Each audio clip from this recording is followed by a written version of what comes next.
Boa noite a todos, graça e paz, amém. Pode assentar-se, por favor. Estivemos aqui pela manhã, num culto muito abençoado, e agora Deus tem mais uma palavra para nós. Antes de pregar, eu já queria agradecer ao pastor Diego mais uma vez por essa porta aberta, pastor Diego. É uma alegria sempre poder estar aqui, receber essa oportunidade de pregar para vocês. Pastor Diego é um amigo pessoal e para mim é um privilégio poder estar aqui com os irmãos. Vamos abrir as escrituras, queridos. Lucas, capítulo 7. Glória a Deus.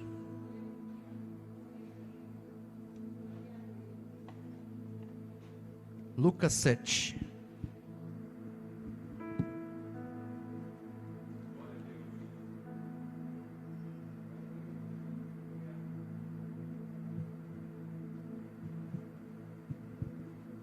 Versículo 11, texto muito conhecido, Lucas 7, versículo 11 a seguir. Quem encontrou, diga amém. E aconteceu pouco depois, ir ele à cidade chamada Naim, e com ele iam muitos dos seus discípulos e uma grande multidão. E quando chegou perto da porta da cidade, eis que levavam um defunto, filho único de sua mãe, que era viúva, e com ela ia uma grande multidão da cidade. E vendo-a, o Senhor moveu-se de íntima compaixão por ela, e disse-lhe: não chores. E chegando-se, tocou o esquife, e os que o levavam pararam. E disse: jovem, eu te digo, levanta-te. E o defunto assentou-se e começou a falar. E entregou a sua mãe. E de todos se apoderou o temor. E glorificavam a Deus, dizendo: um grande profeta se levantou entre nós, e Deus visitou o seu povo. E correu dele esta fama por toda a Judeia e por toda a terra circunvizinha. Bendito seja o Senhor, Deus de Israel.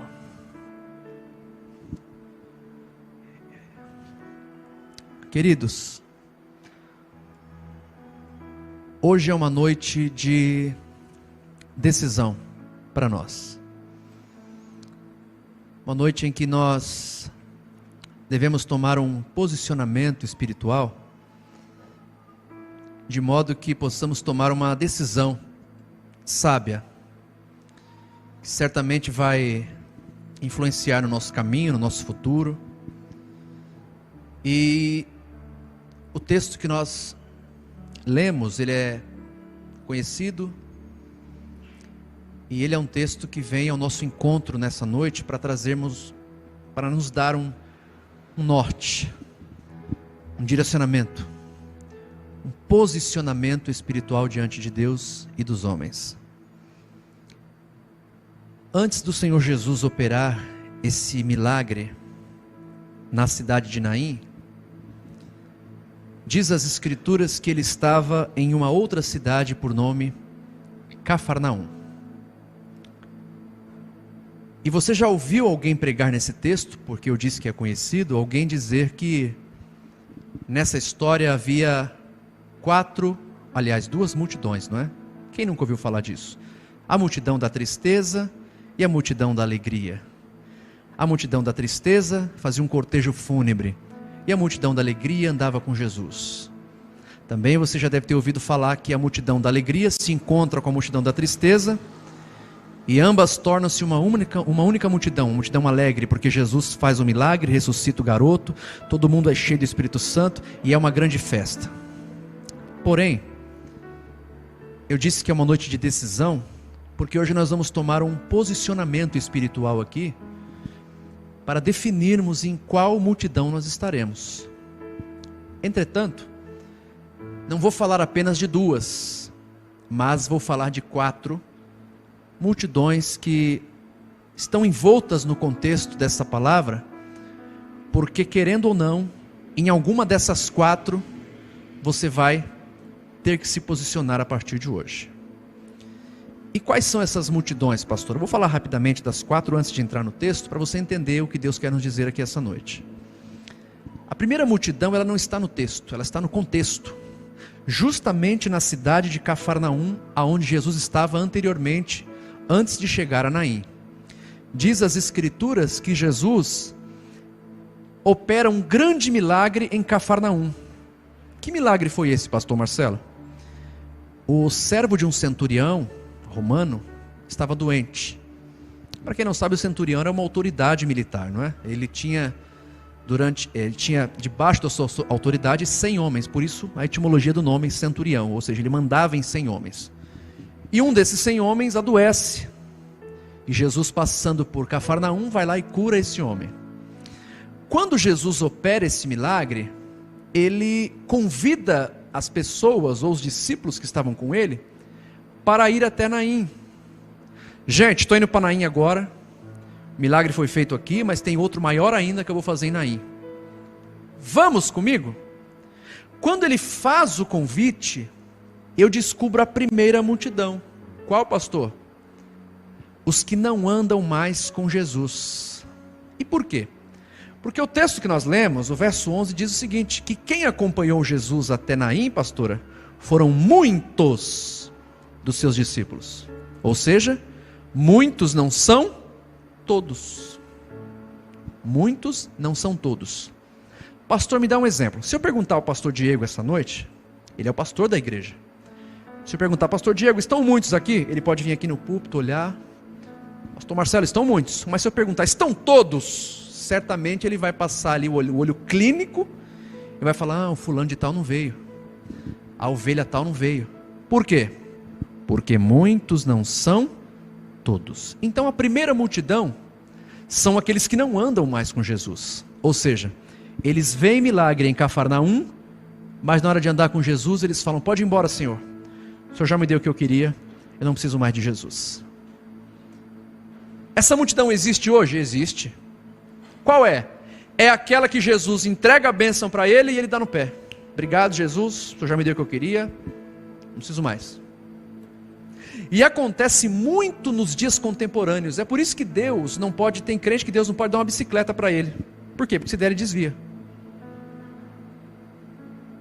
São aqueles que não andam mais com Jesus. Primeira multidão. Vou falar de 4 antes de entrar no texto. Segunda. A segunda são aqueles que andam com Jesus. Alguns ficaram e outros, não, Senhor, aonde o Senhor for, onde tu fores, eu irei.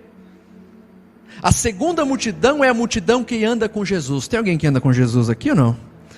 Quem anda com Jesus é cheio do Espírito Santo. Quem anda com Jesus tem sorriso nos lábios. Quem anda com Jesus tem uma palavra amiga. Quem anda com Jesus estende a mão ao necessitado. Aquele que anda com Jesus, a graça de Jesus o acompanha. E a sua vida é um reflexo da glória de Deus. Quem anda com Jesus é luz do mundo, sal da terra. Muita gente prega sobre o sal, né? Eu já falei isso aqui. Você tem que salgar. O crente tem que ser sal. Esse mundo está tão sem sabor. E eu tenho sal de Jesus na minha vida. E eu vou salgar esse mundo, vou temperar. Isso mesmo, está certo. Só que o sal não é só para isso. O sal também é para trazer sede. Quando um cavalo não quer comer, o Criador põe sal na boca dele, para ele beber. O que isso tem a ver, pastor? É que se o sal do Evangelho estiver em você, as pessoas vão ter sede de Jesus em apenas olhar para a tua vida. Só isso. Você não precisa ser um pregador exemplar, você não precisa ser um músico exemplar. A tua vida vai pregar, vai gritar mais que as suas palavras. E isso só é possível para quem anda com Jesus. Segunda multidão, os que andam com Jesus. Terceira, os que andam com a viúva. A mulher pega no esquife. Pastor, o que é esquife? Caixão. Mesma coisa. Ela pega no caixão e fala para o pessoal: gente, estou indo enterrar meu filho, vamos comigo? Muita gente falou: eu vou. Sabe por que eu vou? Porque o evangelho é você ser solidário com o seu irmão na hora da prova dele. É na hora que ele está enterrando um sonho, um projeto, um filho, você falar: eu estou com você, meu irmão, e não largo você por nada. Isso é evangelho. Evangelho não é pregar bonito, isso é fácil. Faz teologia, faz exegese, monta o esboço e prega. Teologia não é voz bonita, aleluia, amém, a paz do Senhor. Isso não é evangelho. Evangelho é você estender a mão ao necessitado e falar: eu estou com você, eu oro com você, eu não te largo, nós somos irmãos em Cristo, eu dependo de você, você depende de mim, e nós dependemos de Cristo até o fim, estamos juntos até o fim. Isso é evangelho. Quarta multidão, para entrar na mensagem: os que não andam com a viúva. Existe, pastor? Existe. Não aqui no Almanara, só em Santo André. O que é não andar com a viúva? É ver alguém na prova e falar: se vira. Você não conhece a palavra? Pastor, meu filho está desviado, vamos orar? Não, meu irmão, seu filho já foi obreiro, conhece o evangelho, deixa Deus tratar com ele. Olha que miserável. O que tem de pessoas desviadas do evangelho porque não encontrou um ombro amigo para chorar, porque não encontrou um irmão que falou assim: olha, viúva, eu vou segurar na tua mão, nós estamos juntos nessa prova. Mas tem pessoas que não querem andar com a viúva. Eu conheci uma irmã que fez faculdade comigo, que todo dia depois da aula a gente saía da faculdade, pastor Diego, e lá estava o marido dela lá fora esperando, cigarro na mão, todo lá fora, né? E eu comecei a pegar uma certa intimidade com essa irmã, na questão de convivência acadêmica, e um dia eu me senti à vontade para perguntar: ô irmã, seu marido serve a Deus? Ele é cristão? Ela falou: pastor, meu marido está 25 anos desviado, envolvido em pornografia, não quer saber de igreja, de nada, e era obreiro. Eu falei: mas como pode isso, irmã? O que aconteceu? Ela falou: não, pastor, é que uma vez estava muito calor, muito quente, e ele pôs uma bermuda e o pastor repreendeu ele e tirou ele da igreja por causa de uma bermuda. Nunca mais voltou. A pergunta de Deus para nós entrarmos na mensagem hoje é o seguinte: em qual dessas 4 multidões nós estaremos dentro de um compromisso efetivo a partir de hoje? Primeira multidão, não anda com Jesus. Segunda multidão, anda com Jesus. Terceira multidão, anda com a viúva. E quarta multidão, os que não andam com a viúva. Quando Jesus sai de Cafarnaum e vai para Naim, ele passa por um local e observa de longe um cemitério que ficava do lado de fora da cidade. Tanto é que a geografia bíblica da região vai afirmar isso, até pela raiz etimológica do nome da cidade. Naim significa beleza, não é? Uma cidade bela não poderia ter um cemitério feio para tirar a sua formosura, porque nos tempos de Jesus não tinha cemitério chique que nem nós temos aqui em São Paulo, cemitério israelita, cemitério do Morumbi, parece um shopping, né? Cemitério. Nos tempos de Jesus não, o negócio era feio, então ficava do lado de fora da cidade. Quando Jesus passa, pastora, ele olha o coveiro com a pá na mão, cova aberta, esperando o dinheiro dele. Por que esperando o dinheiro? Porque o coveiro nos tempos de Jesus não tinha PIS, não tinha abono, não tinha férias, não tinha 13º, nem Bolsa Família, coitado, tinha. E como que ele ganhava dinheiro? Em cima das desgraças dos outros. Ele só colocava dinheiro no bolso quando alguém morria, pastor Paulo. Não tivesse morte, não tinha dinheiro para pagar a conta. Então quando morria alguém, o bicho soltava rojão de alegria. Opa, vou ter grana. E ele cava aquela cova esperando então o cortejo que sai de Naim para ser enterrado no cemitério. Dentro de uma aplicabilidade espiritual, esse escoveiro representa os demônios de Satanás que estão abrindo cova toda hora, tentando enterrar o sonho da igreja, tentando enterrar o sonho que Deus plantou no teu coração, tentando enterrar o sucesso que Deus preparou para você. E Jesus olha aquele coveiro e nem dá bola para ele, continua a caminhada. Aí a escritura diz o seguinte, que uma multidão fica em Cafarnaum, porque não quer andar mais com Jesus, uma multidão fica em Naim, porque não quer andar com a viúva, mas a multidão que anda com a viúva se encontra com a multidão que anda com Jesus, e o milagre acontece em um ponto estratégico. Qual é o ponto estratégico, pastor? Deixa eu te falar uma coisa. Quem quer receber um milagre aqui, diga amém. Amém, amém, eu também quero. Mas saiba de uma coisa. Tem algo que precede qualquer milagre. Nenhum milagre acontece sem antes acontecer uma coisa.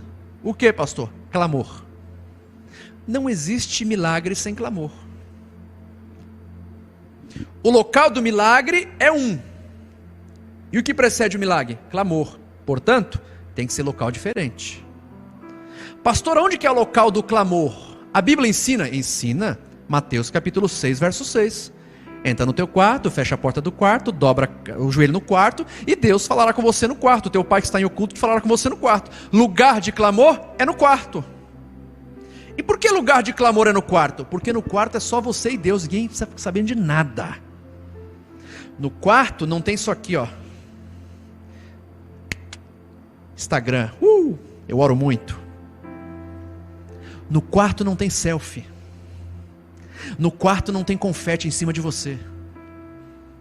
No quarto não tem tapinha nas costas.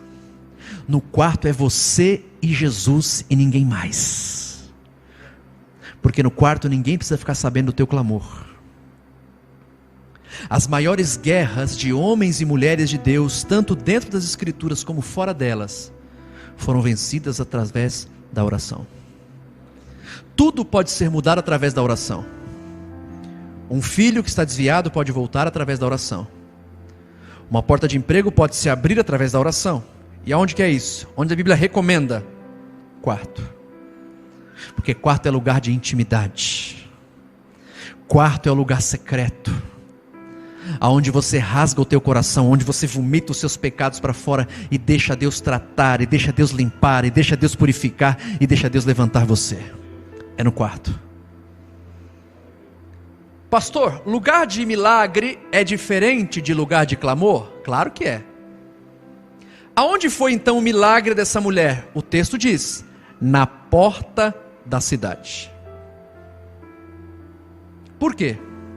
Porque na porta era onde entravam e saíam as pessoas, os visitantes, os moradores, os turistas. Na porta passava quem pegou no caixão e disse, mulher, eu estou contigo. E na porta também passava quem não quis pegar e falou, se vira nos 30, se vira na prova, eu não ando com você. Ou seja, a porta era o maior local de movimento da cidade. Todo mundo tinha que passar por lá. Por isso que o milagre foi naquele local. Então me explica, pastor. Eu vou te explicar. O lugar do clamor é no quarto, porque no quarto é só você e Deus, ninguém precisa ficar sabendo de nada. Mas o milagre, Deus faz questão de fazer na porta, para mostrar para todos que Ele é o Deus infalível, o Deus que tudo pode, o Deus que é Deus em toda e qualquer situação. O que Deus está te dizendo? Continue clamando no quarto, porque a provisão e o milagre eu vou trazer na porta, para todo mundo ver o Deus que você serve, o Deus de Abraão, de Isaac e de Jacó. Então recomendo a você isso, continue clamando no quarto, que Deus irá providenciar o seu milagre na porta. E tem uma pergunta que não quer calar, quando nós passamos por aflições, e quem nunca fez essa pergunta diante de uma tempestade, diante de problemas emocionais, de problemas circunstanciais da vida. A pergunta é a seguinte: pastor, será que ainda vale a pena andar com Jesus? Você já fez essa pergunta para você mesmo? Pastor, eu vejo tanta injustiça no mundo.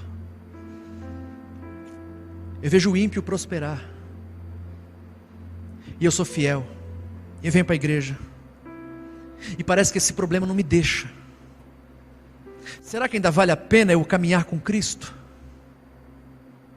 Será que Deus não trouxe você nessa noite, ou você que está na internet para ouvir essa palavra, para tirar essa dúvida do teu coração? Falar: pastor, eu estou quase jogando a toalha. Se Deus não falar comigo hoje, eu não sei o que eu vou fazer amanhã.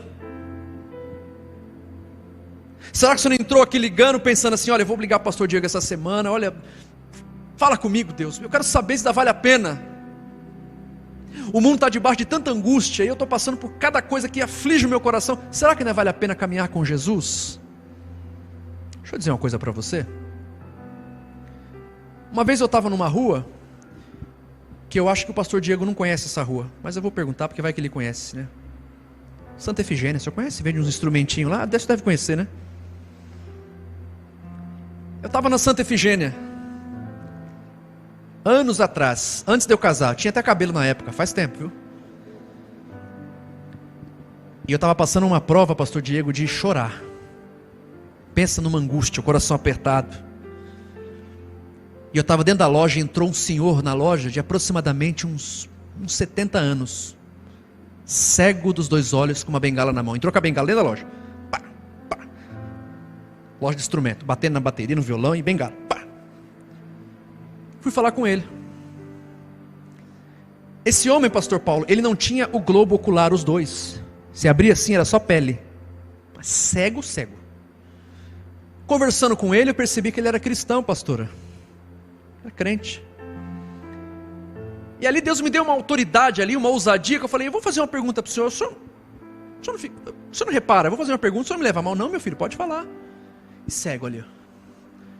Falei: olha, a escritura diz que Deus vai nos dar um corpo glorificado. Ou seja, o senhor não enxerga aqui, mas lá no céu Deus vai colocar um par de olhos aí, o senhor vai ver Cristo como Ele é. Ele: eu sei disso. Falei: mas a pergunta que eu te faço, o senhor não fica triste não? Por não poder enxergar, não ver o sol, não ver filhos, não ver amigos? E eu passando por uma prova, e não sei porque eu fiz aquela pergunta, foi Deus que me impulsionou.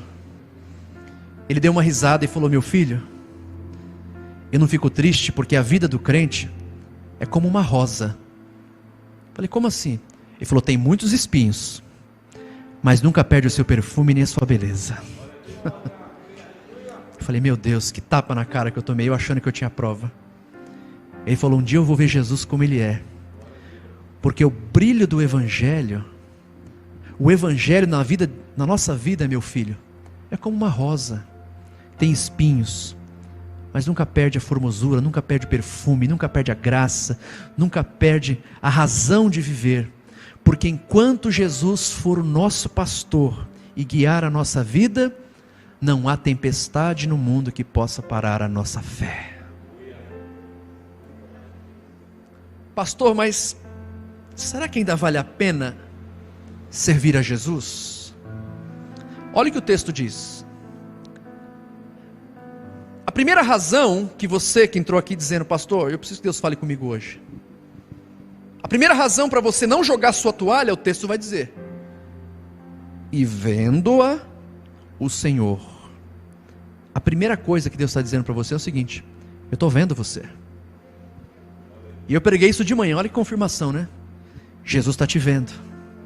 Ô pastor, eu estou doente, Ele está te vendo. Eu estou desempregado, Ele está te vendo. Eu estou triste, Ele está te vendo. Pastor, eu estou em pecado, Ele está te vendo também. Então hoje conserta o altar, porque Jesus está te vendo. E Ele vê além daquilo que você não pode ver. Até os pensamentos, viu? Antes que a palavra chegue na boca, já sei o que você vai falar, filho. Segundo, diz o texto que além de Jesus ver, diz a escritura que Ele se move de íntima com, me ajuda, igreja, íntima, olhe para cá, compaixão. Quem escreveu esse texto? Uma das mentes mais brilhantes da escritura, Doutor Lucas, médico grego, erudito, poliglota, acompanhante do apóstolo Paulo em suas viagens missionárias. E por ter domínio na língua grega, porque ele era nativo da Grécia, ele escreve o texto em grego. E a palavra compaixão ele escreve da seguinte forma: splankinizomai. O que é isso, pastor? É língua estranha? Não, é grego, fica tranquilo. Moveu-se o Senhor de íntima splankinizomai. Compaixão. Compaixão vem de splankina. Significa 3 coisas, pastor Paulo: vísceras, intestino e entranhas. Que é isso, pastor? Moveu-se o Senhor de íntima compaixão. Moveu-se o Senhor de íntima splankinizomai. Moveu-se o Senhor de íntima, vísceras, intestino e entranhas. O que é isso? É que a dor daquele luto que aquela mãe angustiada estava sofrendo, Jesus sentiu mover dentro das entranhas dele, dentro do intestino dele. Portanto, ter compaixão de alguém é você pegar a dor do outro e sentir dentro de você, e aquilo mexe com você. Se Deus está abençoando você, você está comendo picanha todo dia e o teu irmão está desempregado e isso não mexe com você, você precisa nascer de novo.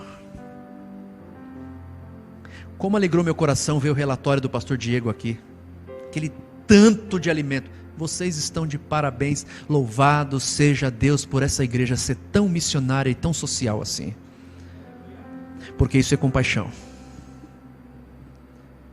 Se teve alguém que vem de uma família humilde aqui, ou que conhece alguém que já passou fome, ou que já passou fome, eu espero que ninguém passou por isso, deve entender a dor do outro, né? Você está comendo alcatra, picanha, glória a Deus, seu irmãozinho está desempregado lá, abrindo latinha de sardinha na prova, e se você tem condição de abençoar, abençoa. Sabe por quê? Tem um texto de Provérbios que marca a minha vida. Se alguém pedir algo para você, e você ter, e falar, volta amanhã que eu te dou, você está desagradando a Deus. A Escritura diz o seguinte: aquele que pode fazer o bem e não faz, comete pecado. Então Jesus sente mover dentro das entranhas dele, porque ter compaixão é pegar a dor do outro, colocar dentro de você, e aquilo mexer com você. Mas não apenas isso, Jesus era pai dela. Como assim, pastor? Ela era filha de Abraão. Espiritualmente, era filha de Jesus. E eu pergunto a você que é pai e é mãe: se algum filho seu passar prova, você vai ficar de braço cruzado? Vou dar um exemplo para você. Se o seu filho casa, 1 ano de casado, fica desempregado, e liga para você e fala assim: ô pai, o senhor pode comprar um gás para mim que acabou? Você vai falar assim: ô meu filho, vai orar, Deus é contigo. Se você fazer isso, você não é crente não. Por que eu estou dizendo isso? Já que ela era filha de Deus, se Jesus, sendo o pai dela, sentiu mover nas entranhas, o que o pai faz quando vê um filho angustiado? Ele toma uma atitude. Aquilo mexe com ele de tal maneira que ele falou assim, dentro de si: vou tomar uma atitude.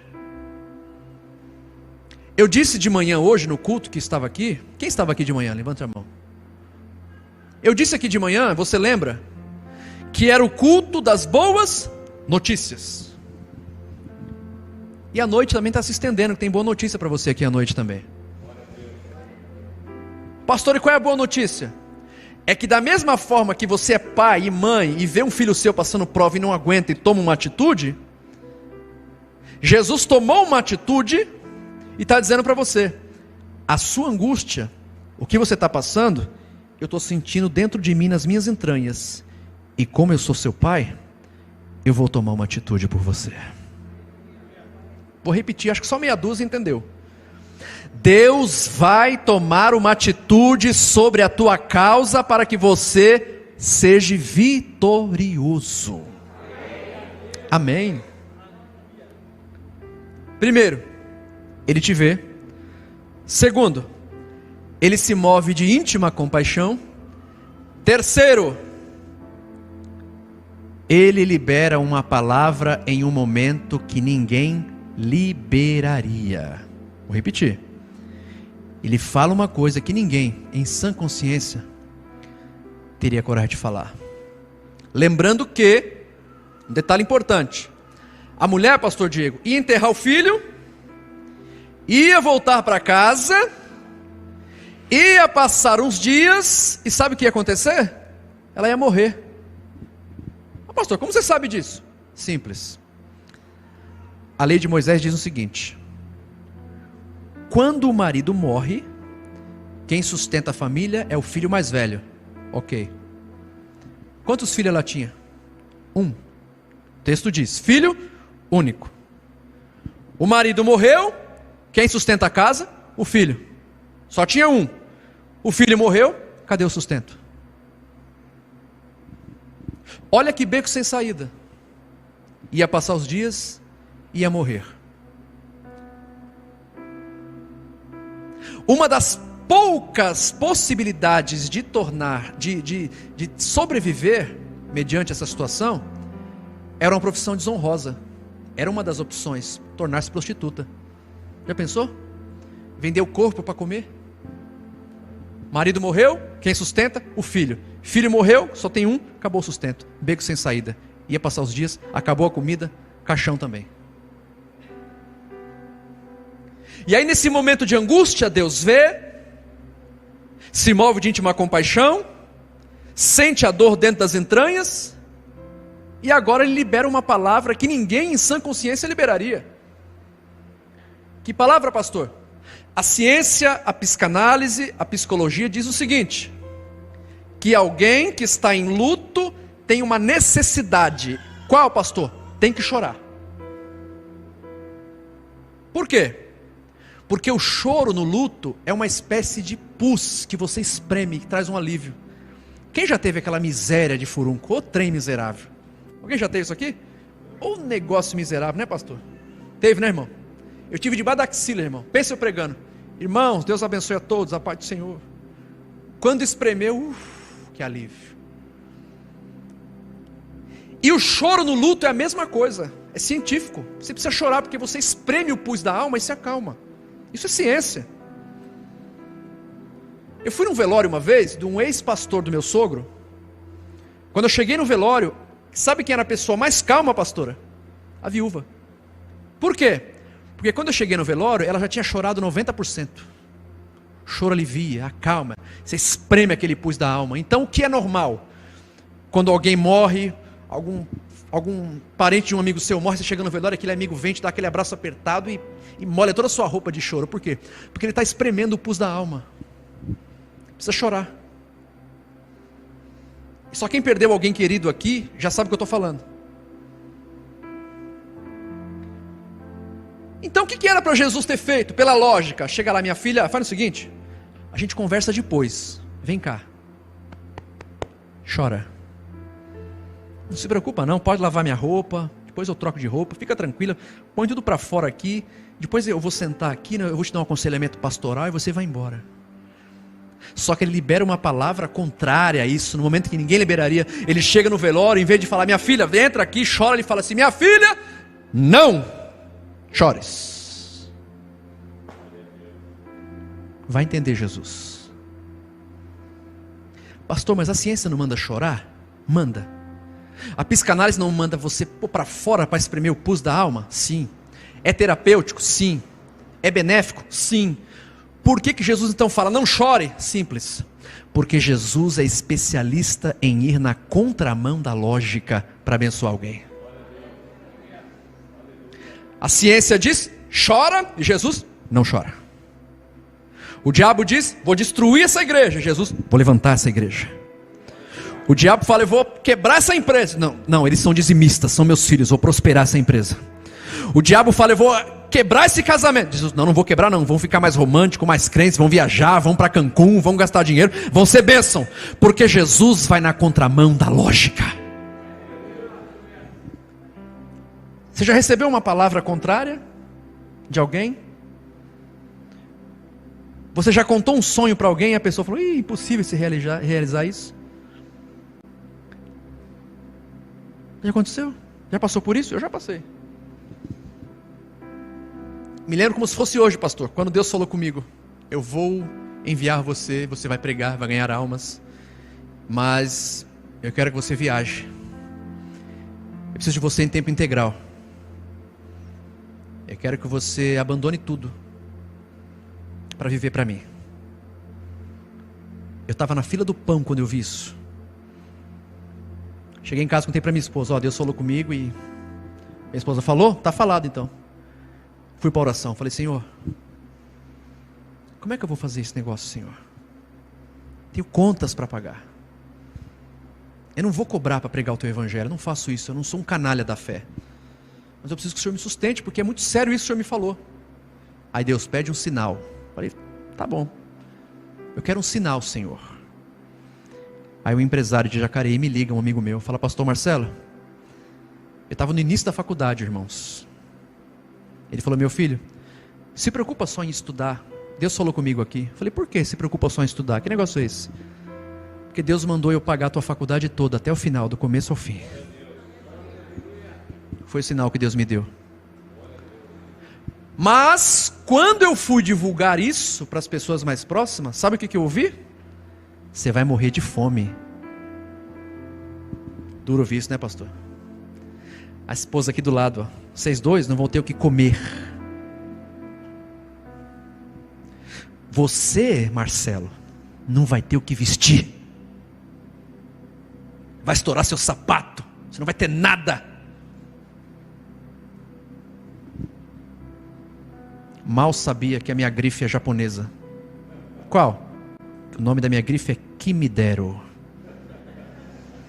Sapato que me deram, terno que me deram, camisa que me deram. Quem te deu? Aquele que fez a promessa e é o Senhor dos exércitos, o Deus da minha vida. Ele me deu, Ele me deu, Ele me deu.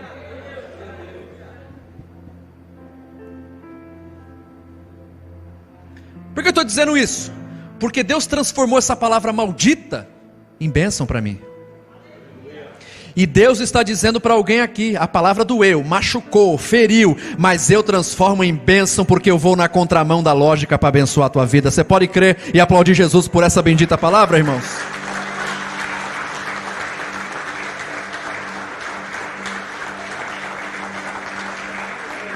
Aleluia. Pastor, e nesse intervalo? Jesus estava lá, conversando com a mulher, consolando ela, liberando essa palavra. O que estava acontecendo lá no cemitério? O cemitério ficou para trás, eles estavam na porta da cidade. Sabe o que estava acontecendo no cemitério? Olha o coveiro. Não é possível. Precisando de dinheiro, o negócio não chega. Ele vai para lá, vai para cá, vai para lá, vai para cá. E naquele dia não teve velório. Sabe por quê? Porque Jesus chegou na frente. Quando Jesus chega na frente, o plano que o diabo tinha de enterrar alguma coisa vai por água abaixo. Eu quero profetizar agora. Quem crê vai pegar com as duas mãos, vai levar para casa e falar: é meu esse negócio. Se o diabo tentar afundar o sonho que você tem no seu coração, Deus está dizendo: não, não, não, não. Eu cheguei na frente. Quando eu chego na frente, o diabo não enterra. Quando eu chego na frente, não tem velório. Quando eu chego na frente, o meu plano não pode ser frustrado pela vontade de Satanás. Jamais. Então eu quero profetizar para você que o teu casamento não vai afundar. Deus chegou na frente. Eu quero profetizar para você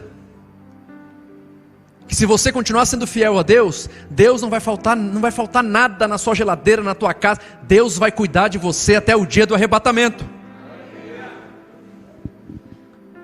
O pastor Diego disse nessa manhã, o desejo aqui de trocar o piso da igreja, né? Vai trocar, porque Deus honra o coração sincero, e quando Ele chega na frente, não tem capeta que pode frustrar o plano do nosso Deus.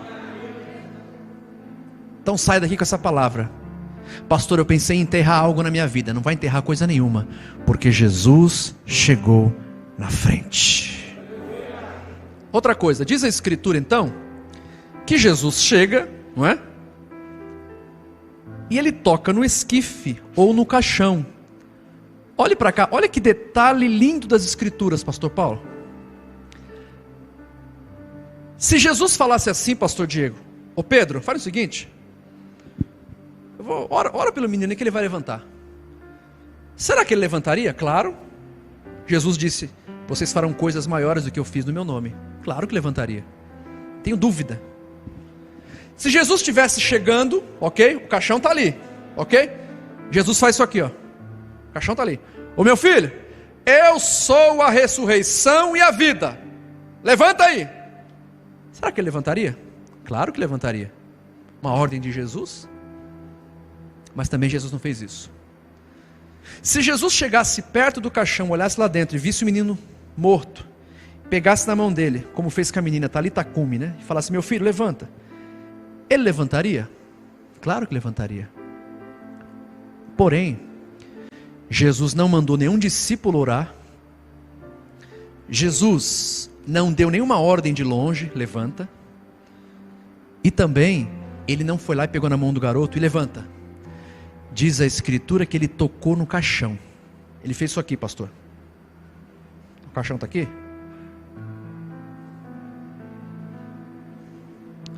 Tocou no caixão e o menino levantou. Por quê, pastor? Porque quando Jesus toca por fora, o que está dentro tem que ressuscitar. Sabe qual é a maior prova disso, pastor Diego? Todos vocês. Pastor, não entendi. O que tem a ver com isso? É que um dia o Evangelho tocou você pelos ouvidos, por fora. E o que estava morto por dentro ressuscitou por uma nova vida, uma nova história, uma nova graça, uma nova missão.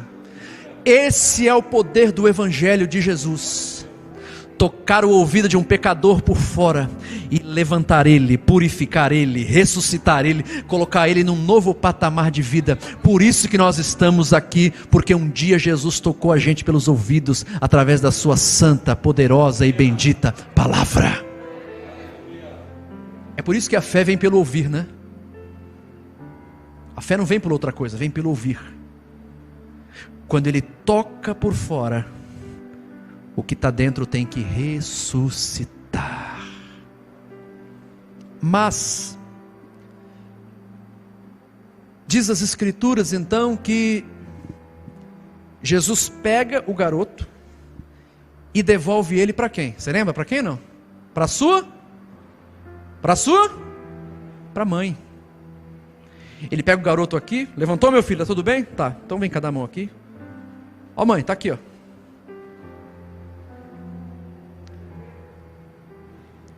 Sabe por que Jesus devolveu para a mãe?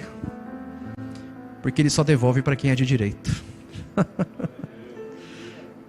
Pastor, como é que eu aplico isso para a minha vida? Eu gostei dessa palavra, como é que eu aplico? Simples. Quem deu a luz foi a mãe. Quem amamentou foi a mãe. Quem sofreu foi a mãe. Quem se angustiou com a morte foi a mãe. Então a bênção tem que voltar para a mãe. Pastor, qual é a aplicabilidade disso para mim? Eu não tenho a mínima noção do que você está passando. Só você e Deus sabe como você entrou aqui. Quem sofreu foi você. Quem chorou foi você. Quem está passando algo que talvez esteja apertando teu coração e você entrou aqui precisando de uma resposta foi você. A resposta vai vir agora. A bênção volta para você. Porque a bênção volta para quem é de direito. A bênção minha não volta para o pastor Diego. A bênção do pastor Diego não volta para o pastor Paulo. Cada um tem uma bênção reservada. Cada um sabe onde o calo aperta. Cada um sabe o que está passando. E Deus é tão justo que a bênção só volta para quem é de direito. Tem bênção voltando para você. Tem graça voltando para você. Tem unção de Deus voltando para você essa noite.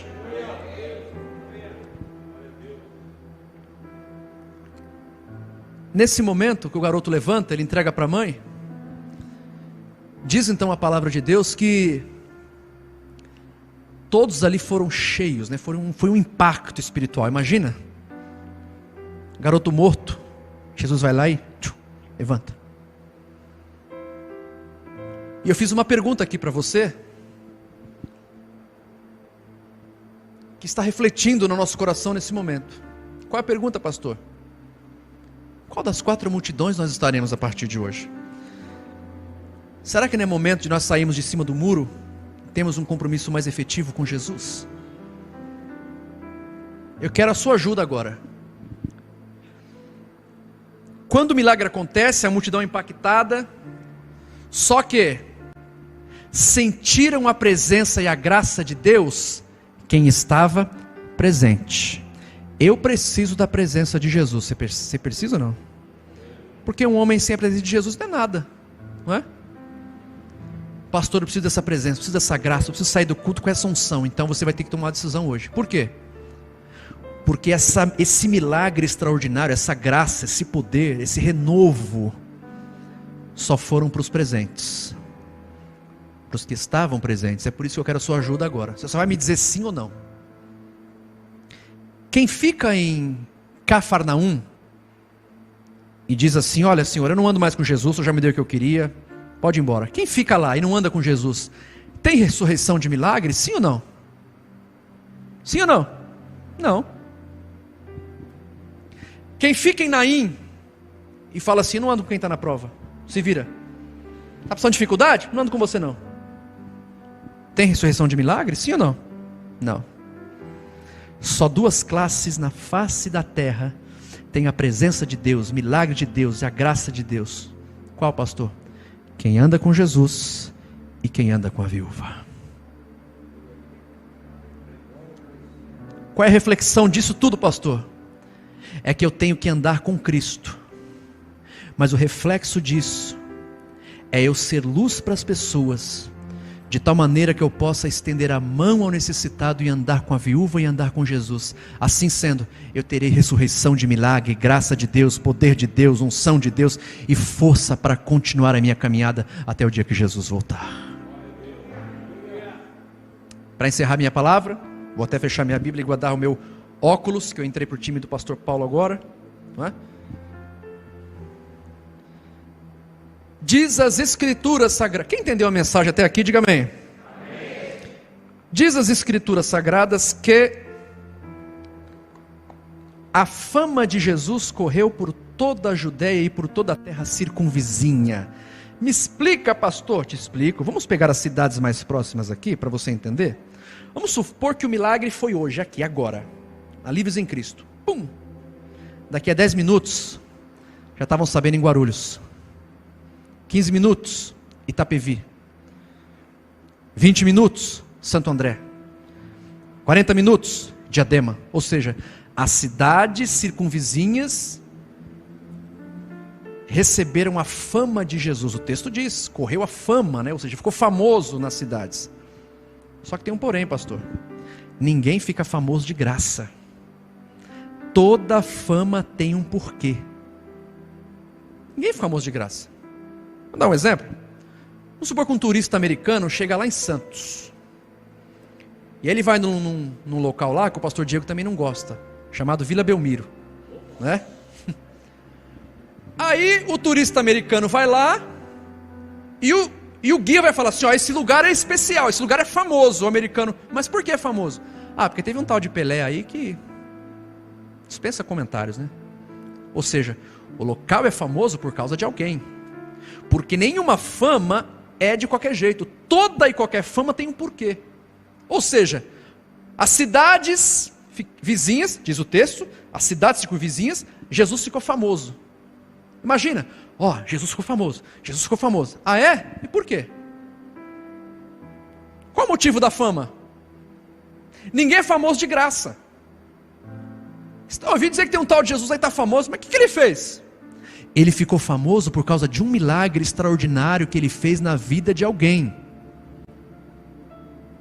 E eu quero encerrar esse culto debaixo de uma palavra profética.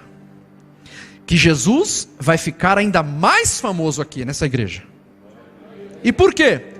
Por causa de milagres que ele fará na vida daqueles que aqui servem a Deus. Você crê nessa palavra? Você crê nessa palavra? Então aplauda mais uma vez o Senhor, nosso Deus.